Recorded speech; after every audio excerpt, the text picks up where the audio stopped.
What's up, fellas? My name is Tucker. The Milwaukee Bucks are NBA champions. It took me a couple days to get this video out, but we're going to be talking about what they can do next year to potentially repeat, and of course, the crazy run they just went on. So let's go ahead and get into it. Okay, Milwaukee. Let's start with how they got to the title, some quick recap of that, and then we'll get into the offseason stuff. So it was arguably one of the more up and down title runs that we've ever seen. I mean, in the first round, there were people having conversations about, is Milwaukee going to be able to beat Miami? Is it going to be a problem for them to overcome the demons of last year in the bubble where they lost to Miami in a series they never should have lost?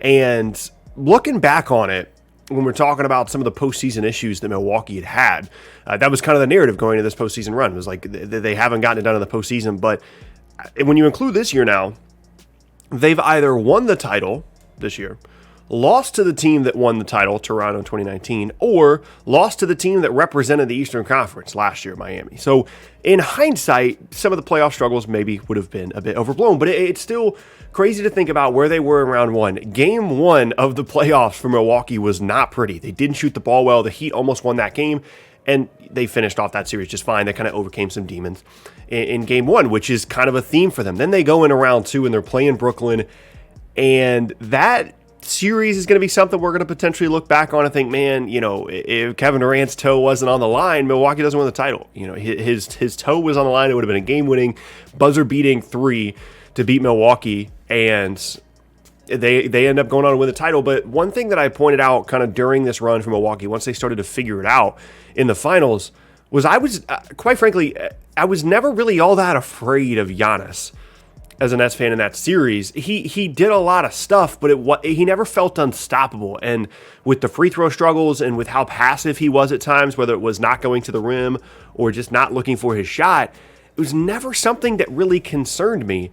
But again, what's kind of a theme for this Milwaukee team, he as well as the rest of this team just really grew throughout this run to the point where, you know, by the time they got to the finals, he was absolutely devastating and borderline unstoppable. And both of those teams, Brooklyn and Phoenix, have similar issues when it comes to dealing with size and not having enough guys to be able to guard someone exactly like Giannis. But his growth just from that second round series into the finals was incredible. Because remember, they're down early in that series, they're down early in the finals, and they just continue to grow and figure it out. And I think, again, that's kind of the theme of this run is they were never really at any point favorites.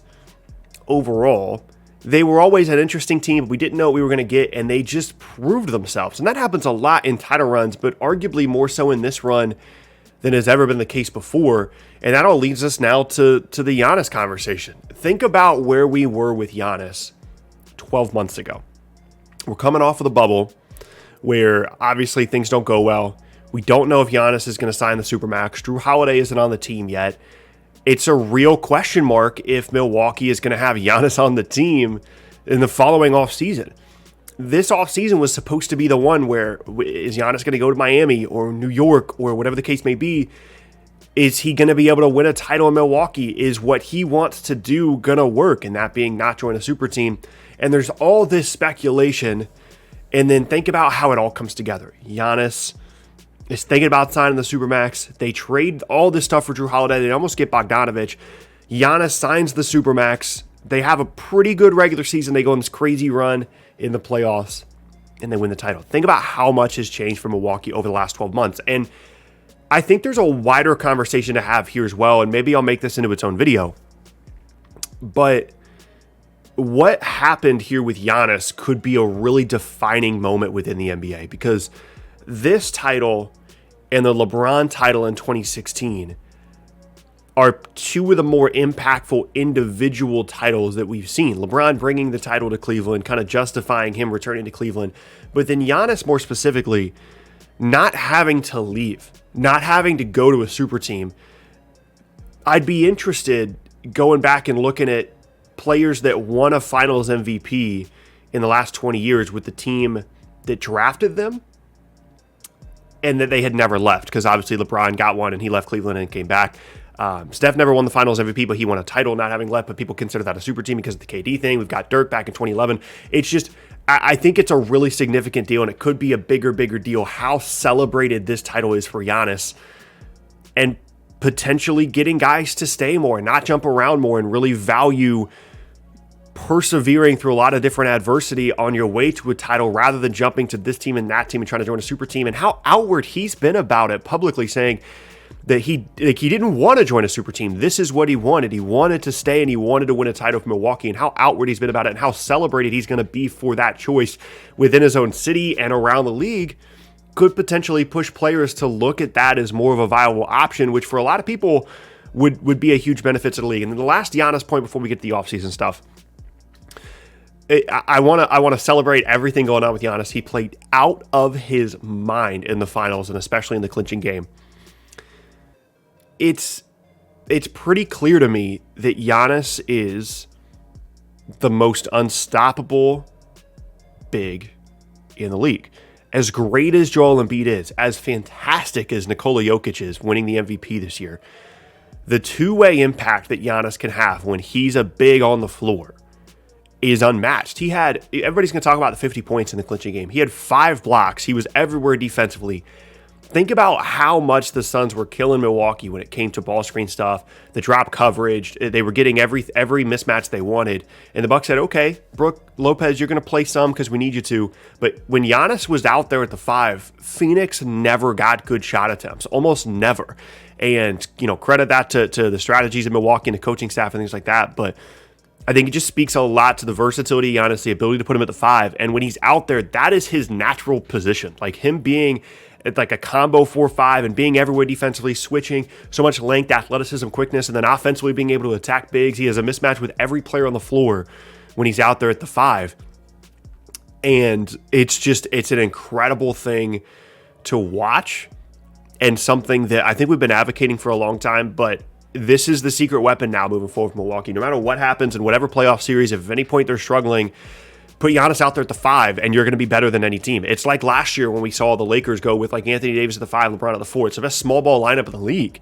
And, ironically, Anthony Davis might be the one guy that actually would have a half-decent shot of contending Giannis when they do go to that lineup. But let's talk about some offseason stuff now, okay? So there's not anything super flashy going on here for Milwaukee. Thanasis is a free agent. PJ Tucker is a free agent, assuming that he does not retire. Everybody else is locked up. We knew that coming into the year. Brook Lopez has 2 more years. Khris Middleton, Giannis, and Jrue Holiday, of course, are locked up for a couple more years.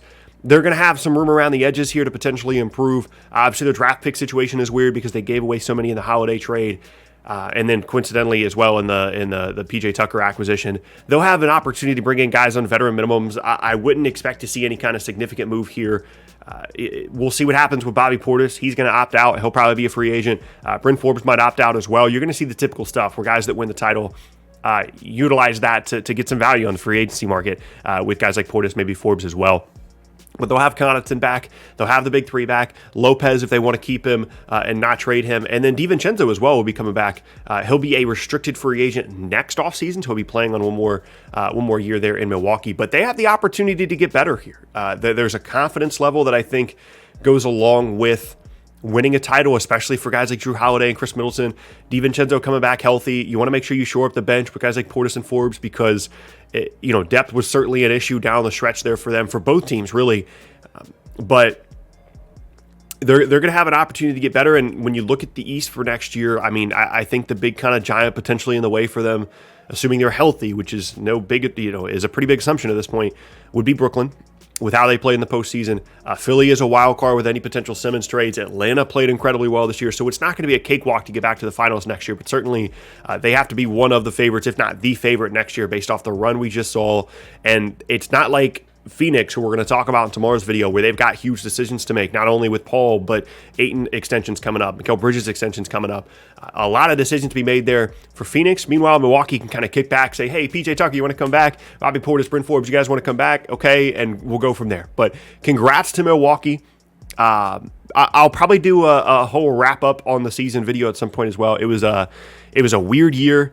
2 finals in the span of 12 months. Felt very, very strange. But I'm hoping now that we can start to get back to a normal schedule within the NBA and guys can be a little bit healthier and we can just kind of move on from what has been one of the weirder 2 seasons in league history, certainly back to back. It's basically been like having 2 lockout seasons back to back. So hopefully we get back to a normal calendar, people get healthy, we move forward. But congrats to Milwaukee, congrats to Giannis. At just 26 years old, 2 MVPs, a Finals MVP, a title, a Defensive Player of the Year award. This guy's is shooting up all-time player rankings for a lot of people right now, and I think he's going to be one of the more well-liked, one of the more respected players in the entire league, because not only what he's accomplished, but where he's done it, how he's chosen to do it. It's a risky thing. There were every opportunity for him to leave Milwaukee, or then if he stayed, there was no guarantee he was going to win a title, but I'm sure it feels really gratifying knowing that he, in his words, kind of took the more difficult path here and still got one. So congrats to those guys, and we'll be talking about the Suns tomorrow. Hope you guys enjoyed the video. If you did, be sure to leave a like rating on it. Consider subscribing for more videos as well every single day. Once again, my name is Tucker. Hope you guys have an awesome rest of your day, and I will see you all next time.